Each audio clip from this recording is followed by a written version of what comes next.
मेरा नाम मोहम्मद जिब्राइल है, आप मुझे जानते हो। मैंने 685 स्कोर किया था नीट 2023 में, और शायद आप इन्हें नहीं जानते होंगे, तो इनसे मुलाकात मैं कराना चाहता था आपकी। मैंने पोस्ट डाला था, कम्युनिटी पोस्ट, तो उस पर आपने काफ़ी सारे क्वेश्चन भी पूछे, तो जानते हैं ये कौन है। जी, मेरा नाम मोहम्मद साजिद है। मैंने इस साल नीट की परीक्षा दी थी और मेरा 700 नंबर आया था और मेरी रैंक 338 है। और इस समय मैं Vardhman Mahavir medical college Safdarjung hospital में मैं BS का फर्स्ट ईयर में हूँ। तो ये मेरी बैच में है, वीएनसी में ही। तो आपसे मैंने बोला था कि क्वेश्चंस पूछो जो कि आपको चाहिए। आपने बहुत सारे क्वेश्चन भी पूछे, 20 क्वेश्चन तो कम से कम मैंने देखे थे, और उसमें भी पार्ट्स में क्वेश्चन थे, तो शायद वीडियो लंबी हो सकती है, तो क्वेश्चन पे ही चलते हैं डायरेक्ट। और ये जो है, इन्होंने फर्स्ट ड्रॉप फर्स्ट अटैम्प्ट में किया और 700 स्कोर है। फर्स्ट ड्रॉप फर्स्ट अटैम्प्ट में। इन्होंने 12th में अटैम्प्ट नहीं दिया था। 11th में मैंने बिल्कुल सही से नहीं पढ़ा। 12th में मेनली फोकस मेरा बोर्ड पे था, क्योंकि मुझे लगा कि नीट हार्ड है और वैसे नीट के लिए पूरी तरीके से कमिटेड नहीं थे। इसलिए जब 12th एग्जाम, बोर्ड एग्जाम के तुरंत बाद चालू कर दिया तैयारी। और 11 मंथ में मैंने नीट का एग्जाम दिया और इतना मार्क्स आ गया। हाँ, तो मतलब इन्होंने 11-12 पे नीट के लिए मतलब फोकस होके पढ़ा नहीं था नीट के लिए। बाकी भाई 700 नंबर है, टॉपर है, तो भाई 11 तो अच्छी हो गई। बाकी क्वेश्चन पे चलते हैं। तो जैसे कि फर्स्ट क्वेश्चन ये था कि sources must and enough for question practice. कौन से सोर्सेज मतलब क्वेश्चन प्रैक्टिस के लिए? मैंने तो मेनली मॉड्यूल फॉलो किया और NCERT बायो के लिए वो तो है ही। इनऑर्गेनिक फिजिकल केमिस्ट्री के लिए तो मॉड्यूल, और इनऑर्गेनिक ऑर्गेनिक के लिए NCERT। और मेनली मॉड्यूल्स के सवाल सफिशिएंट है, DPP सफिशिएंट, ज़्यादा एक्स्ट्रा सोर्स पे नहीं जाना है, मेनली फोकस्ड रहना है। हाँ, वही मिनिमम रिसोर्सेज रखना है और उसी को मल्टीपल करना है। तो उन्होंने मॉड्यूल किए थे, सिर्फ मॉड्यूल किए थे। शायद डीपीपीज नहीं होती होगी ना? नहीं, मैं ऑफलाइन में था तो DPP नहीं थी। मेनली मॉड्यूल सॉल्व किए, थोड़े बहुत टेस्ट सारे देते थे, क्योंकि मस्ट है। और एलन के मॉड्यूल किए थे इन्होंने। हाँ, एलन में है, एक साल पढ़े। और उसके बाद पूछा है कि रिवीजन शेड्यूल नॉर्मल मतलब रफ आइडिया, रिवीजन कैसे करनी चाहिए 5 मंथ्स जैसे बच्चे हैं तो।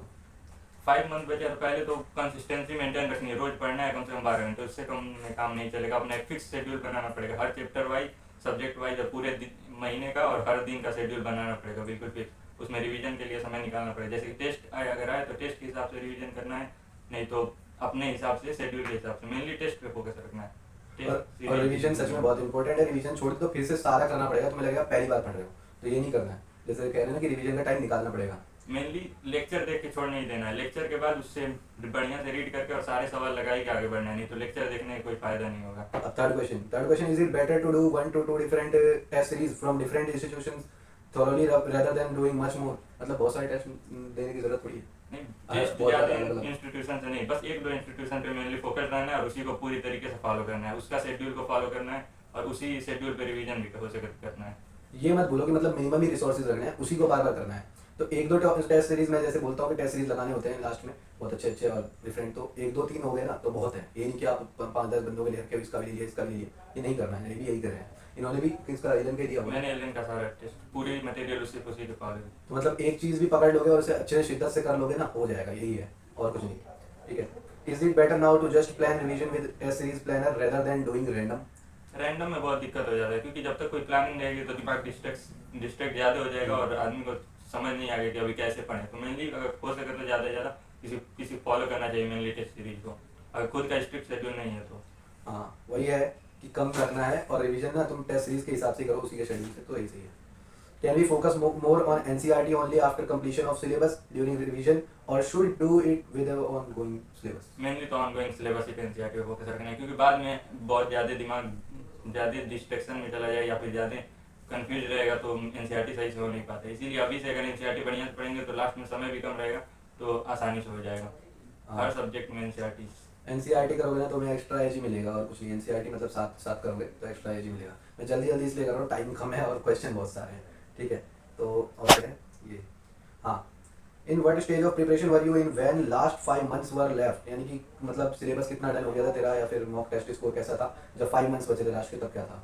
मेनली मेरा 2/3 सिलेबस खत्म हो गया था और मॉक टेस्ट भी अच्छे आने लगे थे, क्योंकि मैं शुरू ही से बिल्कुल कंसिस्टेंट था और मेरा बैकलॉग नहीं था, जो कि सबसे मेन कारण है सक्सेस लेने का। Minimum backlog. भाई बैकलॉग मिनिमम कर दो, मतलब नहीं होना चाहिए यार तुम्हारा बैकलॉग। या तो बन जाता है हेल्थ रीजन की वजह से, तो वो बात अलग है, और उसे भी कंप्लीट कर देते हैं टॉपर्स लोग। ठीक है, कभी कभार होता था बैकलॉग, लेकिन मैं प्रॉपर शेड्यूल बना के उसी समय से खत्म कर देता, हमेशा टालता नहीं, तो टालते बैकलॉग बढ़ता। तो वैसे सिलेबस कब तक खत्म हो गया था? मेरा तो 20 मार्च तक सिलेबस खत्म हो, जो बहुत लेट था क्योंकि मैं ड्रॉपर था। मेनली इससे लेट नहीं करना है, अगर पूरा अपना खुद का शेड्यूल कवर करना है तो मिड मार्च तक तो कर ही देना है। मतलब उसके बाद रिवीजन हो गई थी उसमें? अब 1 महीने 1.5 महीने के आसपास? मैं पहले सही से पढ़ा था तो रिवीजन कम समय में हो गया था, इसी वजह से। कभी फंसोगे नहीं, ये चीज़ मैं जैसे बोलता हूँ ना कि रिवीजन साथ रखनी है, कभी कभी भी फंसोगे नहीं, ठीक है। जैसे कि इनका 1 महीना लास्ट में बचा था तो भी इनका रिवीजन अच्छे से हो गया और 700 स्कोर है। तो next question, name the chapter in which we can't use one shot, मतलब कि मैं वन शॉट यूज नहीं कर सकते हैं, पूरा बायो पढ़ना है मतलब कंप्लीट। बायो की एनसीईआरटी के लिए तो मेनली एनसीईआरटी, वैसे तो कोई भी जेनेटिक्स है उसमें नहीं यूज कर सकते, एनिमल किंगडम हो गया, प्लांट किंगडम हो गया, तो इसमें वन concept शॉट बनाने नहीं, होते हैं। जिसमें अगर हर एक लाइन रटनी है उसमें तो वन शॉट का यूज ही नहीं है। और बायो में तो वैसे सब लाइन ही इंपॉर्टेंट है, कहीं से भी सवाल पूछ सकता है। माइक्रोब्स वाला चैप्टर हो गया, उसमें ज़रूरत थोड़ी है, उसमें तो मैं एनसीईआरटी से ही कर सकते हैं। और कुछ, चल नेक्स्ट क्वेश्चन पे आते हैं। करंट लेक्चर के साथ प्रीवियस चैप्टर का रिवीजन कैसे करते थे? मेरा तो शेड्यूल था 21 दिन पे, हर 21 दिन पे टेस्ट होता था। जो करंट चलता था वो 14 दिन में मैं कर लेता था कंप्लीट, मुझे 1 हफ्ते में मिलता था। उसमें बैक सिलेबस भी आता था 21 दिन के टेस्ट में, तो 14 डेज में मैं करंट सिलेबस कर लेता था। जो 7 डेज लगता था वो करंट सिलेबस का रिवीजन, और जो बैक था उसका रिवीजन करता था। तो मेनली यही अप्रोच चाहिए कि हफ्ते में 1 दिन या रोज 1 घंटे अपने अपने टेस्ट प्लानर के हिसाब से रिवीजन में, कम से कम एक चैप्टर में मेनली 4-5 आवर्स लगते हैं रिवीजन में। और फिजिक्स के लिए तो फार्मूला अच्छे से पढ़ लिए, और उसके बाद सवाल, जो पहले सवाल किए थे टेस्ट के समय, सवाल का रिवीजन दोबारा करना है, उसके बाद नए सवाल पे बढ़ना है। संडे निकाल लो तुम, जैसे एक दिन कह रहे हैं तो एक दिन संडे हो गया तुम्हारा, संडे को यूटिलाइज कर सकते हो तुम।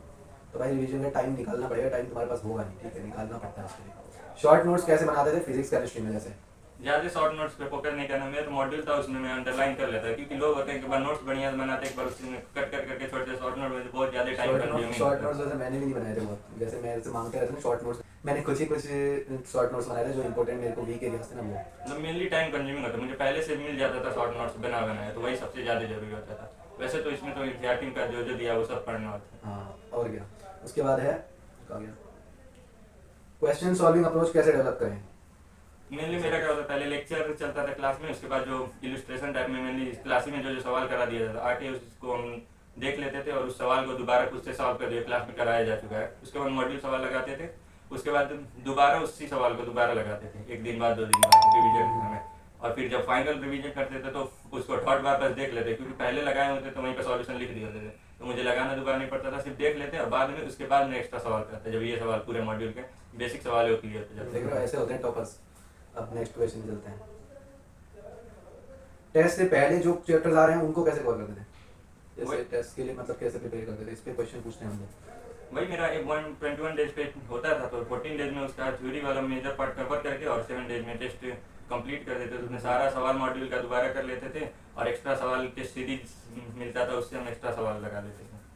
मतलब प्रैक्टिस हो जाती मतलब है। मेनली फिजिक्स में तो सवाल ही, और बायो में तो एनसीईआरटी कम से कम 4-5 बार तो पढ़ ही लेते थे एक टेस्ट के साथ, एक बार लेक्चर के साथ, एक बार लेक्चर खत्म होने के बाद खुद से, और एक दो बार रिवीजन में। मतलब और इनके अंदर एक टॉपर के सारे गुण हैं, पता भी है इनके टेस्ट सीरीज में कभी 650 से नीचे नहीं आए थे, मिनिमम इनका 650 रहता था। मतलब एवरेज तो वैसे 680 है, माइनर एवरेज 680 था इनका एवरेज।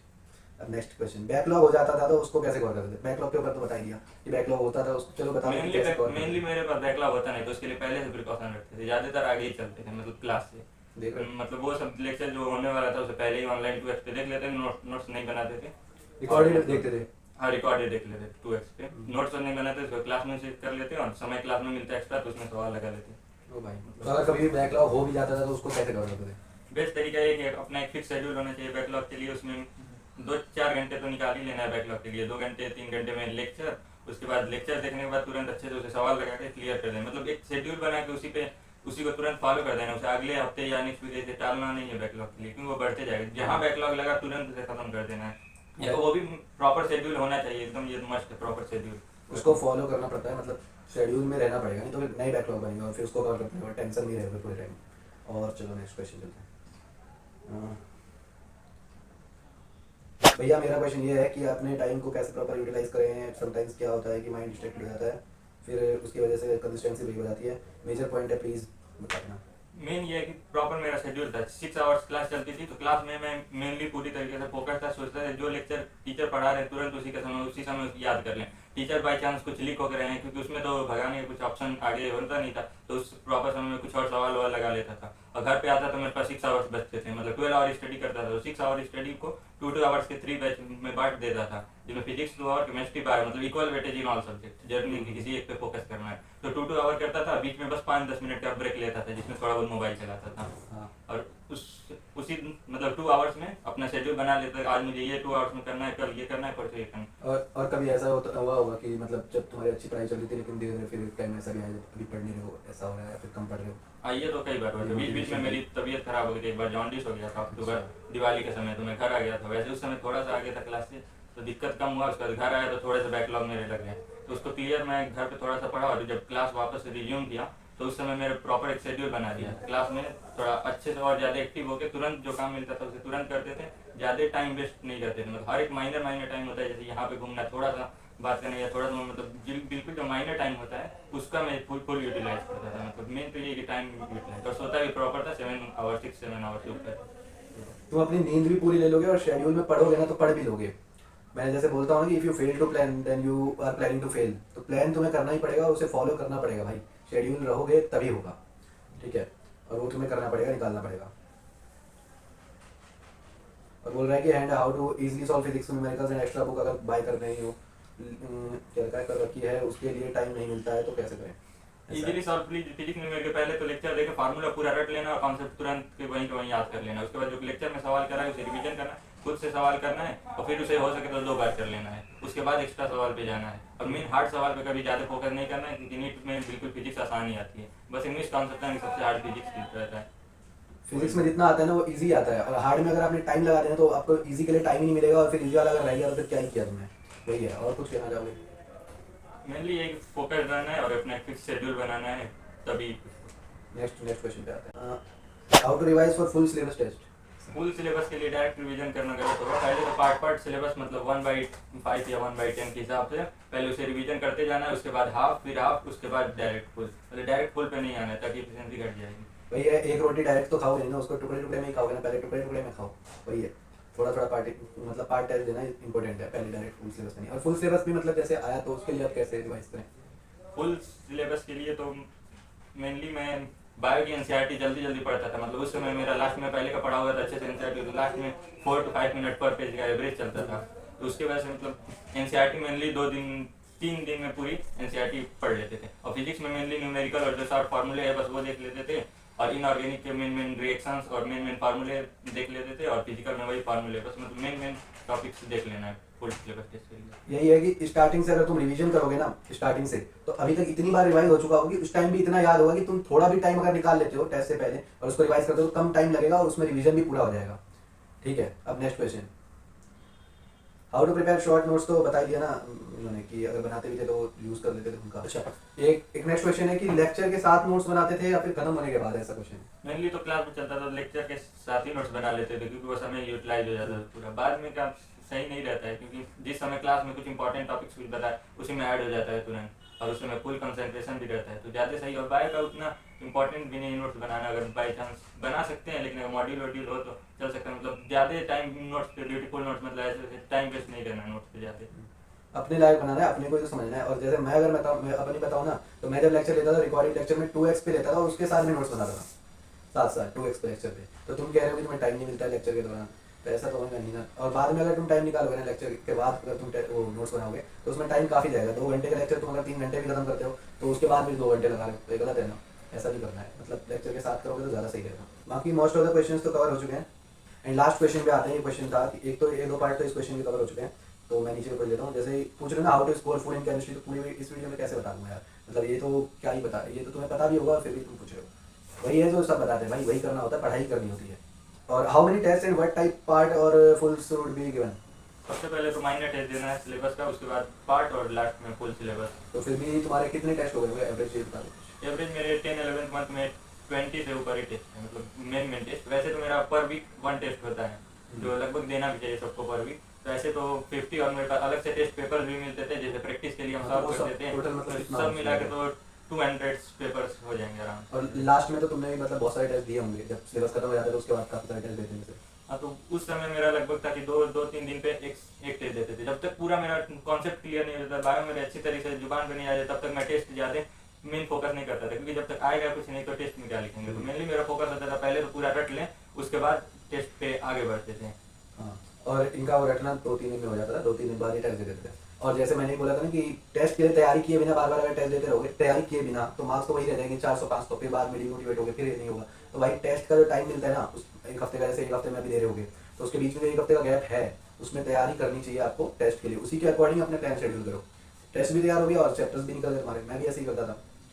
अब सारे क्वेश्चन हो गए, तो सारे क्वेश्चन कंप्लीट हो गए, जितने भी क्वेश्चन आपने पोस्ट किए थे सारे मैंने बता दिए, और जल्दी जल्दी बता दिए कि टाइम में ज़्यादा नहीं लगाना चाहता, और इनसे आपने मिली। तो एक लास्ट मतलब चीज़ क्या बताएगा, जैसे कि अब 5 महीने ही बचे हैं दिसंबर से, या 5 महीने बचे हैं नीट को, तो मतलब ऐसा क्या करना चाहिए अगर कोई एवरेज बंदा भी है जो अभी एवरेजली स्कोर कर रहा है, तो वो भी काफ़ी अच्छा इंप्रूव कर जाए और काफ़ी अच्छी एफिशिएंसी से इस 5 महीने को यूज़ करता है।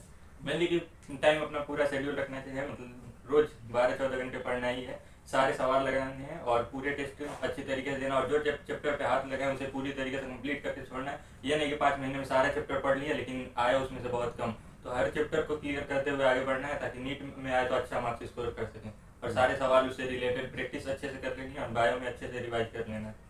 और ये वीडियो को और कुछ ऐड करना चाहता हूँ लास्ट में। अगर कोई एक चैप्टर अगर खुद से करनी है, मतलब ऐसे तो पर चैप्टर को 5 डेज दे देने हैं, जिसमें 2-3 डेज लेक्चर देखना है और उसके बाद जो बचा दिन उसमें मेनली सवाल प्रैक्टिस करना है और दोबारा उसको रिवीजन करना है, और जो सवाल ना है उसे तुरंत देख लेना है और फिर अच्छे से हो जाए तो फिर खुद से सवाल बिना देखे करना है। और ये सब्जेक्ट वाइज भी तो डिफर करेगा ना। हाँ, सब्जेक्ट वाइज फिजिक्स में तो मेनली फोकस न्यूमेरिकल्स पे रखना है, बायो में एनसीईआरटी मेनली याद रखनी है, ऑर्गेनिक में भी एनसीईआरटी, इनऑर्गेनिक में भी एनसीईआरटी, और फिजिकल में न्यूमेरिकल्स मेनली। ये चीज़ तो मैं भी बोलता हूँ कि फिजिक्स में न्यूमेरिकल्स बहुत ही इंपॉर्टेंट है, न्यूमेरिकल्स ही मेनली फोकस करना है। ठीक है, तो इन्होंने कंप्लीट बताया कि मतलब एक चैप्टर को टोटल कितना दिन लग जाएगा, 5 दिन हो गया जैसे कि, तो एक चैप्टर को 5 दिन तक लग जाएगा, उसमें सब कुछ कंप्लीट हो जाएगा उसका। ठीक है, और ये सब्जेक्ट वाइज भी डिफर करेगा। तो सारे क्वेश्चन हो गए, इसी के साथ वीडियो को एंड करते हैं। और लास्ट में मैं भी यही बोलूँगा भाई, और ये भी यही बोलेंगे, और हर कोई यही बोलता है कि ना ही वीडियो देखने से सिलेक्शन होगा, ना ही मेरे बोलने से सिलेक्शन हो जाएगा, होगा सिलेक्शन सिर्फ तुम्हारे पढ़ने से सिलेक्शन होगा।